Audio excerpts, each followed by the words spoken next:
Saudações!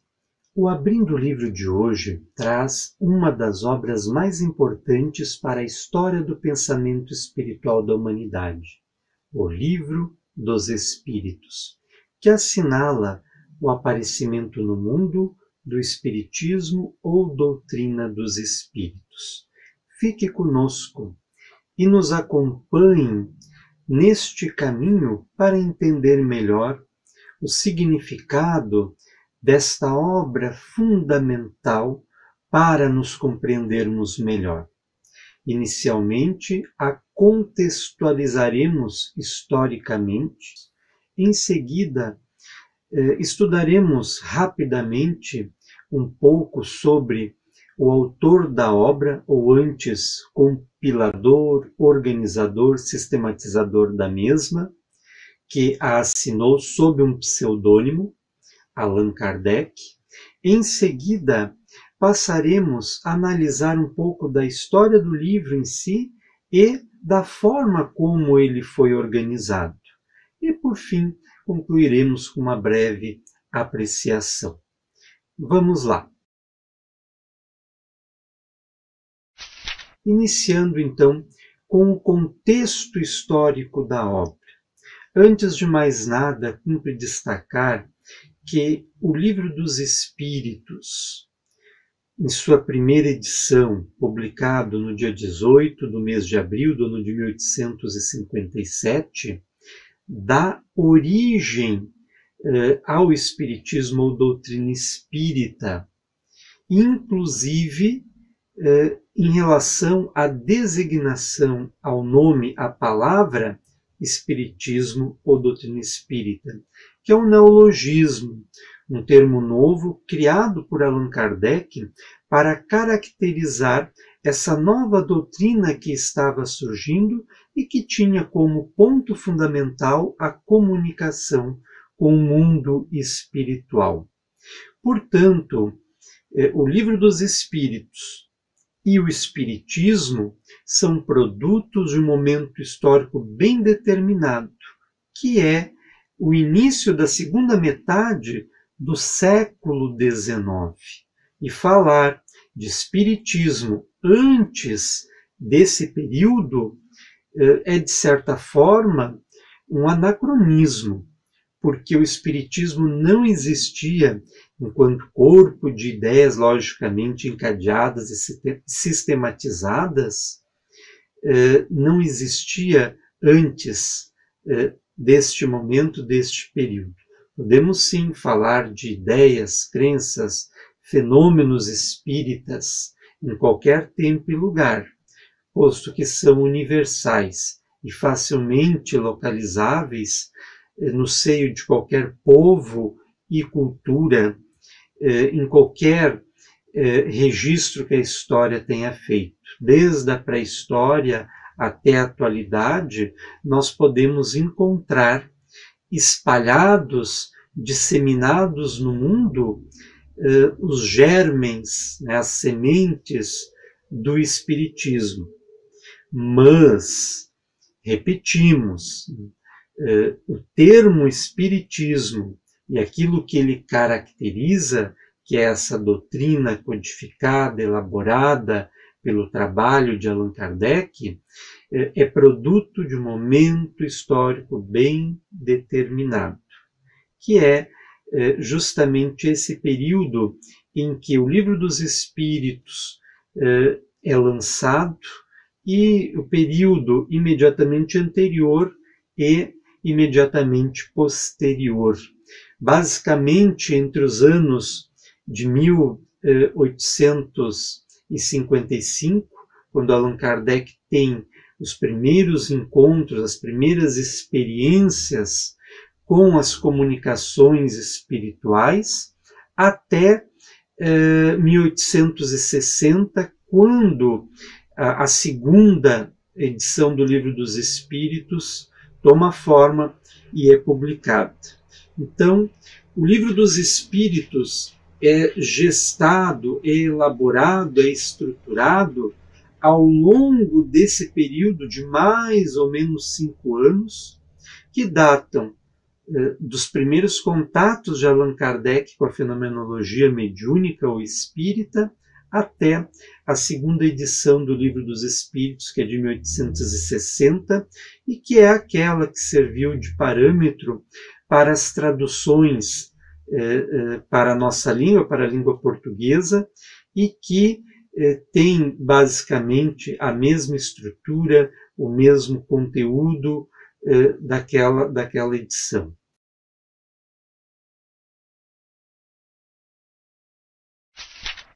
Compreender o contexto histórico em que surge o Livro dos Espíritos é muito importante para se apreciar o verdadeiro valor desta obra.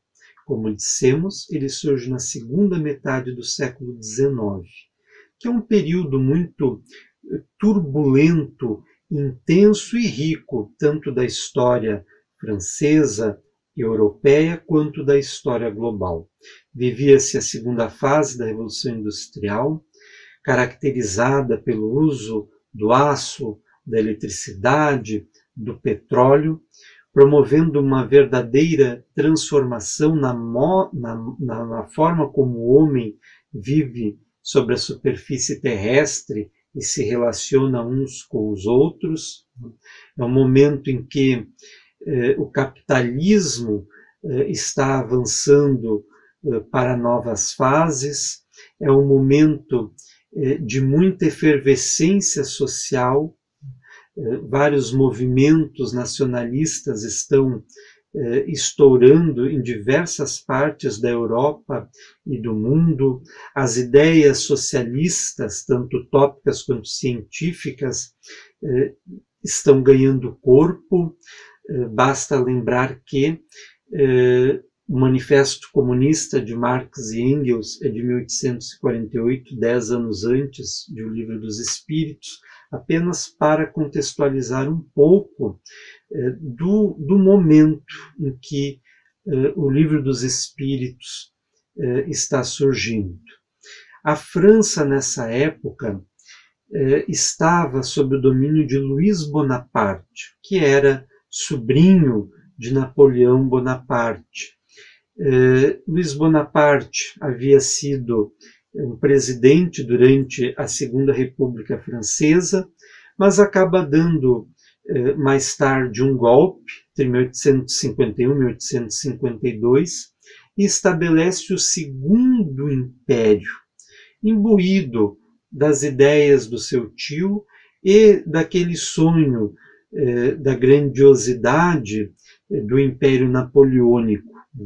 Esse Segundo Império vai durar até 1870, quando, em razão da Guerra Franco-Prussiana, em que a França e a Prússia se enfrentam, e a França perde a guerra, que obriga então a deposição, né, acaba com a deposição de Luís Bonaparte. Então, nesse processo, né, do Segundo Império, que começa como um regime mais autoritário e depois vai, em alguns aspectos, se liberalizando, é que tanto o Livro dos Espíritos quanto o Espiritismo se ambientam. Lembrando que Kardec, né, vai desencarnar, vai voltar para o mundo espiritual em 1869. Então, um ano antes da Guerra Franco-Prussiana e da deposição de Luís Bonaparte. Então, a fase espírita de Allan Kardec, por assim dizer, se desenvolve, né, basicamente no contexto histórico do Segundo Império na França. E nesse contexto maior das ideias científicas, das ideias filosóficas, das ideias políticas, das ideias sociológicas, lembrando que Auguste Comte, pensador francês, é contemporâneo de Allan Kardec, morre no ano que o Livro dos Espíritos é publicado na sua primeira edição e que é considerado o pai da sociologia, né, e da aplicação do método científico para se estudar a sociedade. Apenas para contextualizar a obra. Essas são questões importantes de se trazer à baila, porque ajuda a compreender um pouco da ebulição, da efervescência das ideias em todos os planos, né, deste momento tão rico da história.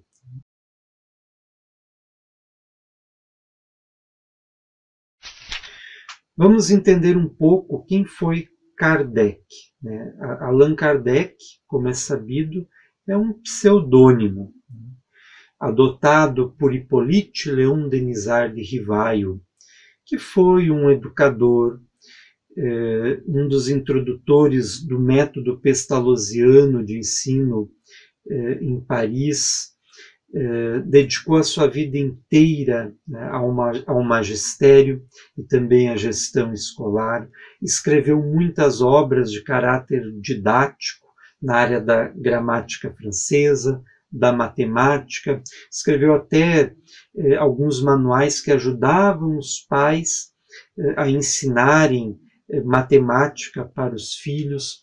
Era, repetimos, um grande intelectual. Falava várias línguas, transitava com facilidade por todas as grandes áreas do conhecimento do seu tempo, pode-se dizer que era um livre pensador, dominava tanto a física quanto a astronomia, tanto a matemática quanto as questões da língua francesa, e ele tinha tão amplos conhecimentos de fisiologia, de anatomia, que levaram um dos seus primeiros biógrafos a pressupor equivocadamente que ele também teria sido médico. Tudo isso apenas para dimensionar um pouco quem foi Allan Kardec. Alguns, por ignorância, acham que Allan Kardec foi um médium e psicografou o Livro dos Espíritos. E, infelizmente, né, muitos ainda têm essa ideia, não entendem o que é o Livro dos Espíritos. Né? Por isso que é importante frisar que Allan Kardec era um pensador, né? Era um intelectual, alguém que aplicava a razão no exame das coisas. E vai fazer o mesmo em relação às ideias espíritas. Quando ele passa a se interessar pelos fenômenos espíritas, passa a pesquisar, a estudar, a refletir, a pensar sobre isso, e quando ele elabora então o Livro dos Espíritos para, de certa forma, diferenciar o que ele havia publicado antes, enquanto intelectual, enquanto professor, enquanto educador, do que ele passaria então a publicar enquanto representante de uma nova ordem de ideias, é que ele vai adotar esse pseudônimo de Allan Kardec, que, segundo uma revelação que ele recebeu de um dos seus amigos espirituais, tratar-se-ia de um nome que ele teve numa vida passada, no primeiro século antes de Cristo, na mesma França, no mesmo solo onde ele se encontrava na época, como um sacerdote druida. A Gália, a França era então a Gália, habitada por esse povo céltico, e ele teria sido um sacerdote druida que tinha o nome de Allan Kardec. E ele vai se servir dessa revelação de caráter íntimo que o amigo espiritual faz a ele, para assinar as obras que ele publicaria enquanto representante dessa nova doutrina, dessa nova corrente de ideias. Então, para fazer essa diferenciação do que ele publicou antes, enquanto intelectual, do que ele passaria a publicar como das publicações espíritas. Isso é uma colocação importante de se fazer.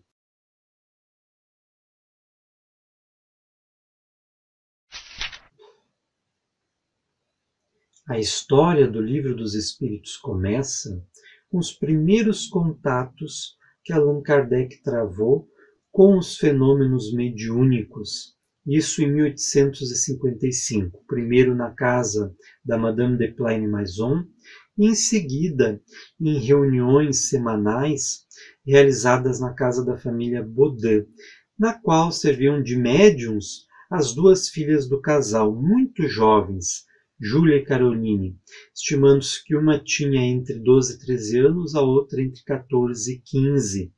E essa é uma observação muito importante de ser feita, porque muitos espíritos se manifestaram através dessas duas meninas e nas suas mensagens se verificava um alcance intelectual muito maior do que o delas, constituindo, de certa forma, uma evidência de que aquelas comunicações não vinham delas, elas não contribuíam intelectualmente para a construção daqueles comunicados, mas antes eram, de fato, dos espíritos que assinavam as mensagens. As reuniões na casa da família Baudin, inicialmente, eram num tom mais frívolo, de brincadeira. A comunicação com o mundo espiritual era uma espécie de passatempo, a exemplo do jogo do copo. As pessoas se divertiam nesses encontros.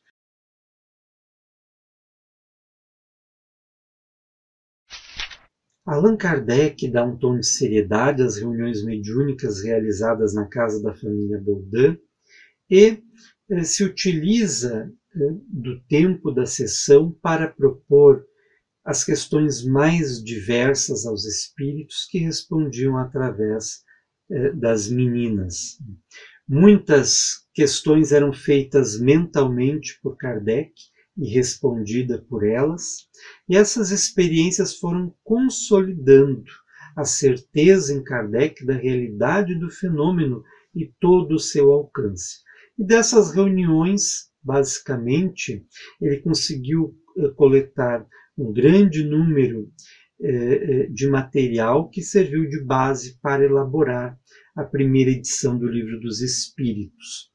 Quando ele já havia mais ou menos alinhavado a estrutura geral da obra, né, ele passa a contar com o concurso de uma outra médium bastante jovem também, a senhorita Jaffé, que auxilia no processo de revisão de toda a obra, proposição de novas questões, modificação de umas, acréscimo de outras e por aí vai.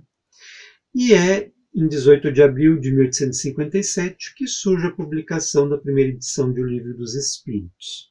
Como dissemos, é uma versão bem diferente da definitiva, ela possuía 501 questões, menos da metade da edição atual, mas que tangia nos principais pontos do Espiritismo: a concepção espírita de Deus, a existência da alma, a sua pré-existência em relação ao corpo, a sua sobrevivência após a morte, a comunicação com o mundo espiritual, a reencarnação, os muitos mundos habitados e as consequências éticas e morais desses princípios que estavam sendo organizados. O Livro dos Espíritos, nessa primeira edição, teve 1.200 exemplares publicados, que se esgotaram rapidamente no curso de 2 anos. Para a época, com certeza, foi um fenômeno editorial. E essa obra se espalhou pela França, por vários países do entorno, chegando inclusive a países mais distantes, aqui na América, na Ásia, na África. Em 1860, então, depois de uma longa revisão, de um trabalho muito intenso em novos grupos mediúnicos que Allan Kardec passa a participar, e novos colaboradores, como Hermance Dufault, que também era uma médium muito jovem e que possuía um grande talento psicográfico. Ela havia psicografado obras de fôlego, como a história de Joana d'Arc, ditada por ela mesma, uma história também, uma biografia de São Luís, ditado por ele mesmo. É uma médium que teve uma importância muito grande na elaboração da segunda edição do Livro dos Espíritos, e com a qual Allan Kardec vai contar como colaboradora direta no processo da codificação da doutrina espírita. Então, em 1860, surge a versão definitiva de O Livro dos Espíritos.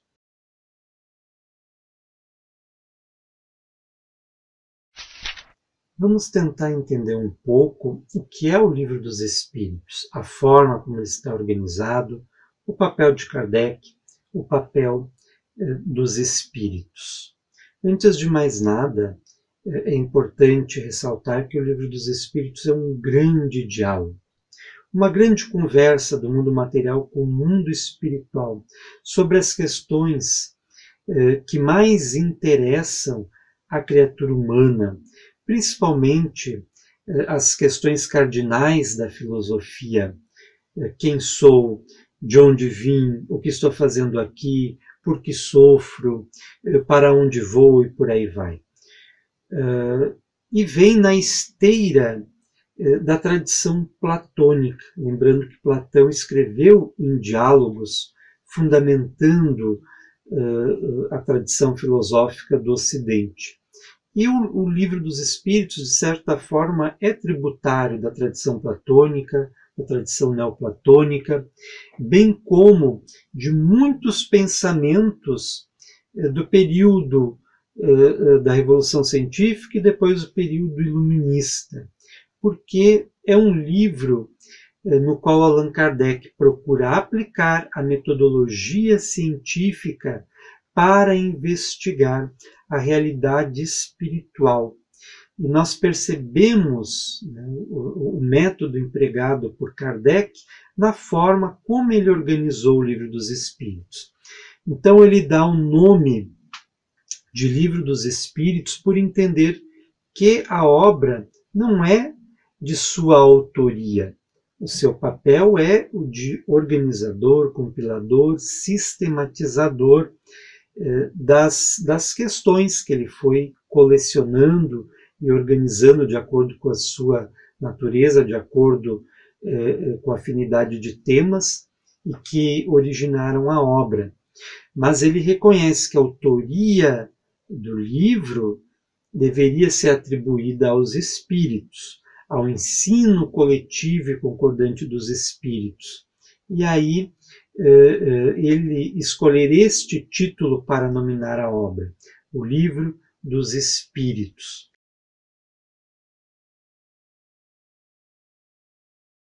Esse grande diálogo apresenta 1019 perguntas com as suas respectivas respostas, organizados em diferentes temas. O Livro dos Espíritos se estrutura mais ou menos da seguinte forma. Ele é antecedido por uma introdução, é uma introdução longa, são mais de 50 páginas.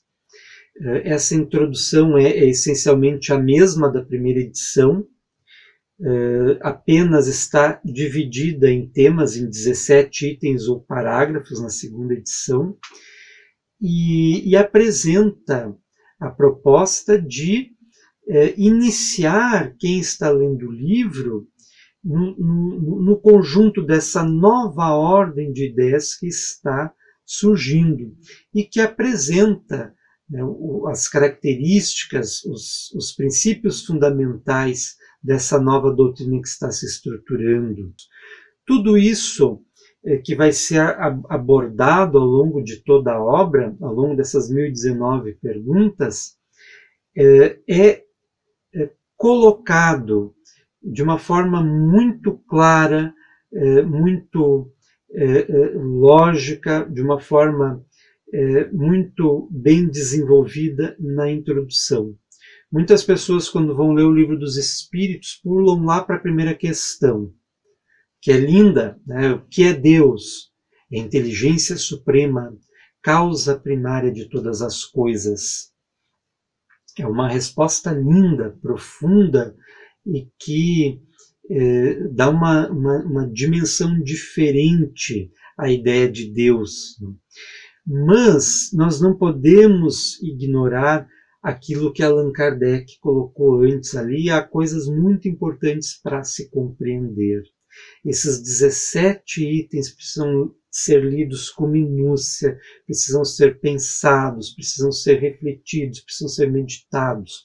O primeiro item da introdução, ele é essencial para se compreender não só o Livro dos Espíritos, mas como o próprio Espiritismo. Allan Kardec começa ele mais ou menos assim: para coisas novas são precisos termos novos, assim o requer a clareza de linguagem, para se evitar a confusão de muitos sentidos que às vezes uma determinada palavra pode assumir.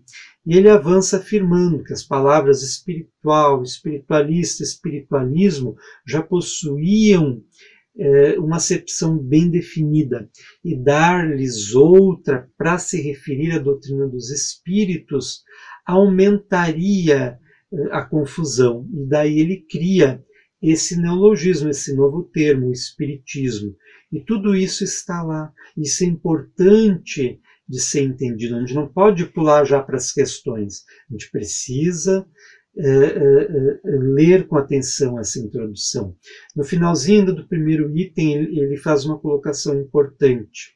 Ele afirma que o Livro dos Espíritos, como especialidade, traz a doutrina dos espíritos, mas como generalidade, ele se prende ao espiritualismo, uma das fases que apresenta, que lhe serve de base, né? E aí ele explica a distinção entre espiritualismo e materialismo, e apresenta o espiritismo como sendo, como se inserindo nesse conjunto maior das ideias espiritualistas. É por isso que ele coloca no cabeçalho do título a expressão filosofia espiritualista. Isso é muito importante. O espiritualismo, como Allan Kardec o conceitua, é aquela corrente de pensamento que afirma que há no ser alguma coisa além da matéria, opondo-se por completo ao materialismo. E aí ele colocar, então, no título do Livro dos Espíritos, acima do título do Livro dos Espíritos, a expressão filosofia espiritualista. Então ele apresenta o espiritismo como uma filosofia, né? Isso é importante de se frisar. Até vou deixar nos cards aqui uma referência ao canal Espiritismo e Filosofia do escritor, historiador G.R. Almeida, que ele tem um vídeo bem explicativo, muito interessante, sobre a estrutura filosófica do Livro dos Espíritos. Vale a pena conferir, dá uma olhada lá, vou deixar por aqui. Então essa introdução é fundamental para se compreender, se contextualizar e se compreender o restante da obra.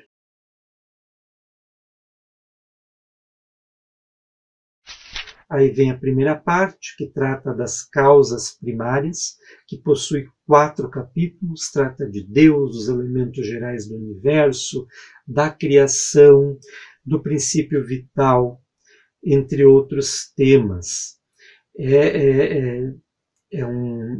São capítulos interessantíssimos.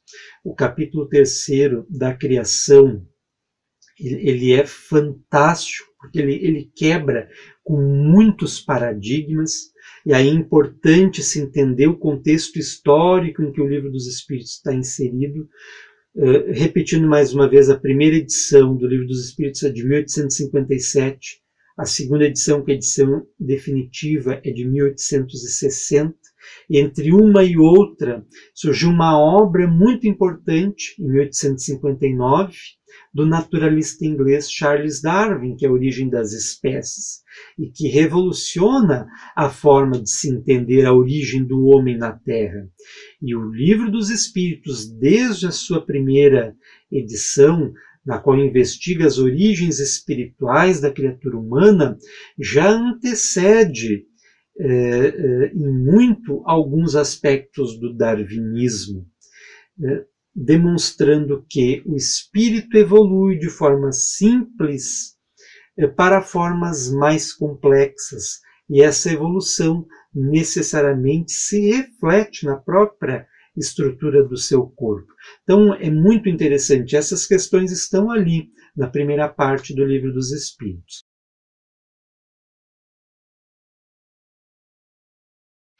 A segunda parte é a parte mais densa da obra.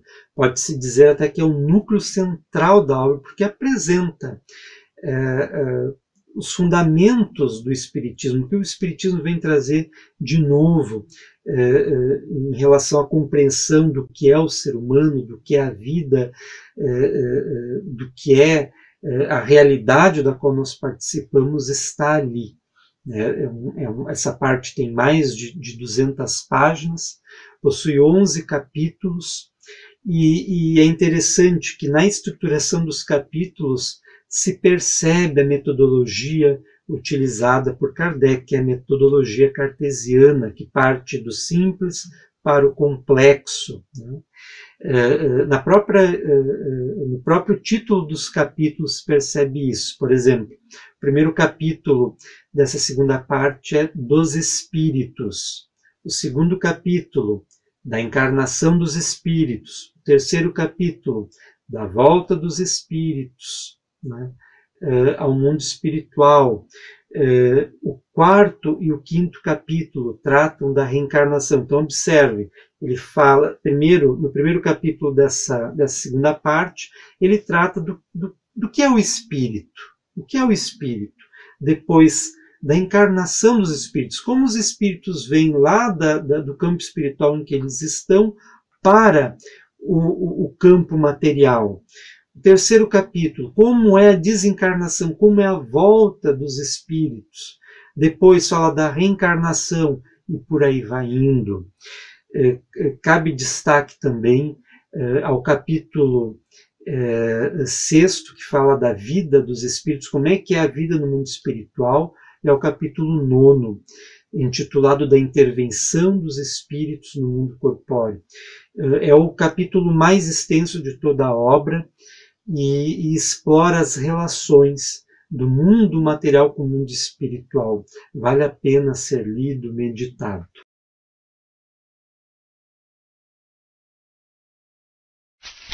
A terceira parte intitula-se Das Leis Morais e trata, de certa forma, das consequências éticas e morais dos princípios apresentados principalmente na segunda parte, e que estão estruturadas, seguindo a tradição judaico-cristã do Decálogo, em 10 leis, 10 princípios gerais, né, antecedidos por um capítulo inicial que fala da lei divina e apresenta a ideia espírita da lei divina. Tem uma questão lá que, se não nos falha a memória, a questão 621, na qual Allan Kardec pergunta: onde estão escritas as leis divinas? E os espíritos respondem de forma muito concisa, mas de uma forma muito profunda. Eles respondem: na consciência. As leis divinas estão escritas na consciência. Essa é uma resposta muito significativa, porque até então, né, as leis divinas estavam escritas na pedra, né,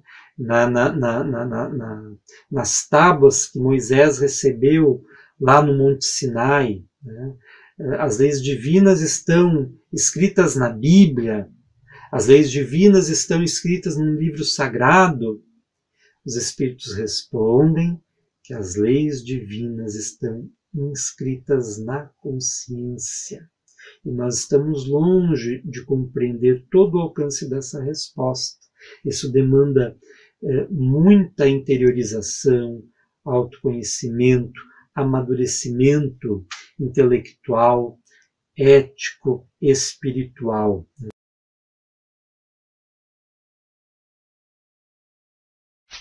Então, a terceira parte do Livro dos Espíritos começa com esse primeiro capítulo da lei divina, ou natural, e é sucedida, então, por 10 leis, né, começando pela lei de adoração, indo até a lei de justiça, de amor e de caridade.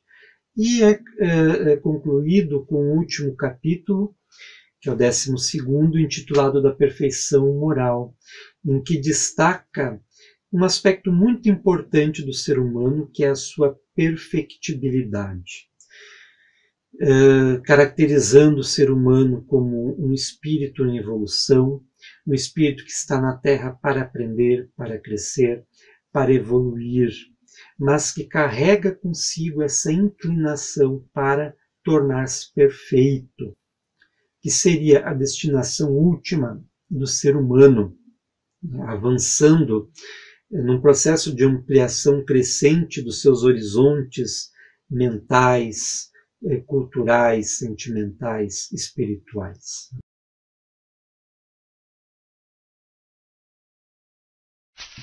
A última parte do Livro dos Espíritos é intitulada Das Esperanças e Consolações e traz apenas 2 capítulos, das penas e gozos terrestres e o outro das penas e gozos futuros.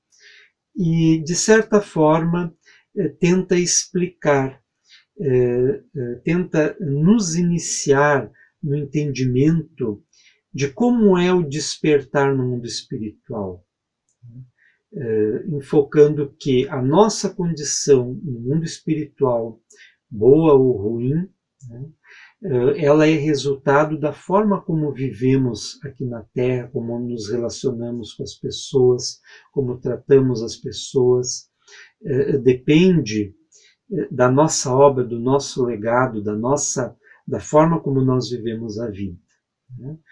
Seria o resultado desse processo que vivenciamos aqui no espaço entre o berço e o túmulo. Então essa última parte explora, né, as consequências que nos aguardam no mundo espiritual a partir da forma como vivemos a nossa vida aqui no campo material.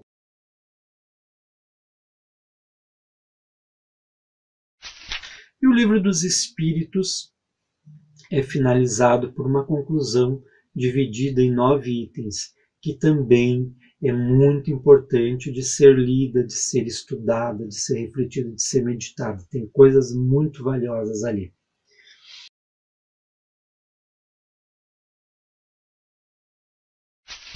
O Livro dos Espíritos, fazendo uma breve apreciação pessoal, é, antes de mais nada, uma grande síntese do conhecimento humano. Ele explora todas as áreas do conhecimento, desde a embriologia até a cosmologia, desde a sociologia à filosofia, desde a física à biologia. Ele trata das questões mais diversas, né, de Deus à metafísica, e precisa ser lido com mais atenção. E nós que nos interessamos pelo Espiritismo, não podemos abrir mão de eleger o Livro dos Espíritos como companheiro diário dos nossos estudos. Até porque, como o próprio Allan Kardec o apresenta, ele é produto do ensino concordante, coletivo e concordante dos espíritos, e apresenta as linhas gerais do conhecimento acerca da realidade espiritual, permitindo com que nos iniciemos nesse entendimento, na compreensão da dimensão espiritual da nossa vida. Então vale a pena lê-lo, estudá-lo.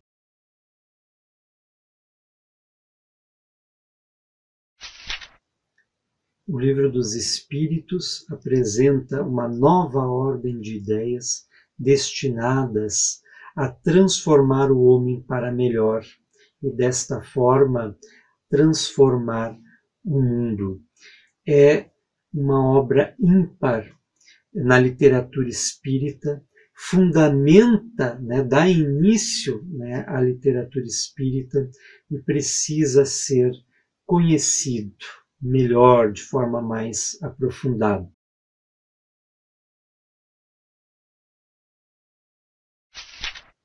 Quem quer conhecer melhor o que é o Espiritismo não pode deixar de lê-lo, não pode deixar de estudá-lo.